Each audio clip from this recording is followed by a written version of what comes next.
আমাদের বিদেশি শাখা এটাও কিন্তু বেআইনি। রাজনৈতিক দলে অঙ্গ সহযোগী সংগঠনের বিধান থাকতে পারবে না।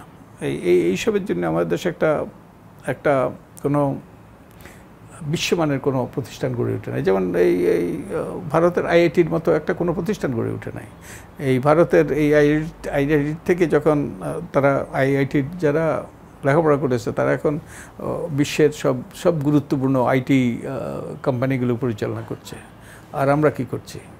আমরা এখানে এই যে মারামারি করছি, হানাহানি করছি। তো আমার মনে হয় আমাদের রাজনৈতিক দলগুলোকে, ছাত্রদেরকে, শিক্ষকদেরকে রাজনীতিমুক্ত করার ব্যাপারে তাদের ঐক্যবদ্ধ হওয়া দরকার। শুধু তাই নয়, এটা কিন্তু যা হচ্ছে এটা বেআইনি। আমাদের আরপিওতে, আমাদের গণপ্রজাতন্ত্র আদেশের 90 ধারায় রাজনৈতিক দলের নিবন্ধনের যে শর্ত, এই শর্তের একটা হলো রাজনৈতিক দলে অঙ্গ সহযোগী সংগঠনের বিধান থাকতে পারবে না। এবং এটা 2008-এর নির্বাচনের আগে এটা কিন্তু সব রাজনৈতিক দলগুলোর সাথে আলাপ আলোচনার ভিত্তিতে আরপিওতে অন্তর্ভুক্ত হয়েছিল।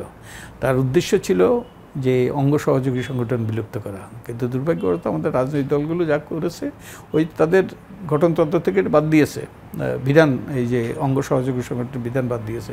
কিন্তু এগুলোকে ভাতৃপ্রতিম সংগঠন বলে একই অপকর্ম চালিয়ে যাচ্ছে। তো এখন যা করছে এটা আইনের সুস্পষ্ট লঙ্ঘন, আরপিওর সুস্পষ্ট লঙ্ঘন, এবং নির্বাচন কমিশন এই ব্যাপারে ব্যবস্থা নেওয়া দরকার। একই সাথে আমাদের বিদেশি শাখা এটাও কিন্তু বেআইনি।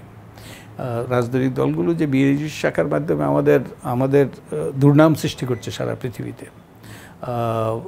পৃথিবীর কোনো দেশের এইরকম লোকজন, মানে তাদের প্রবাসীরা এইরকম শুধু রাজনীতি করতে পারে তারা, কিন্তু যেরকম অপকর্ম করে, এই যে অপকর্ম করে দেশের ব্যাপক দুর্নাম হয়। তো এটাও কিন্তু বেআইনি।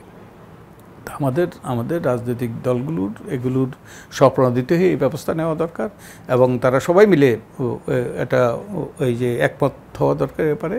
এবং একই সাথে তারা আমাদের নির্বাচন কমিশনও এই আইনটা সঠিকভাবে প্রয়োগের জন্য তাদের উদ্যোগী ভূমিকা নেওয়া দরকার। এই এখনকার যে লেজুর ভিত্তিক ছাত্র শিক্ষক রাজনীতি আছে এটার অবসান হওয়া দরকার।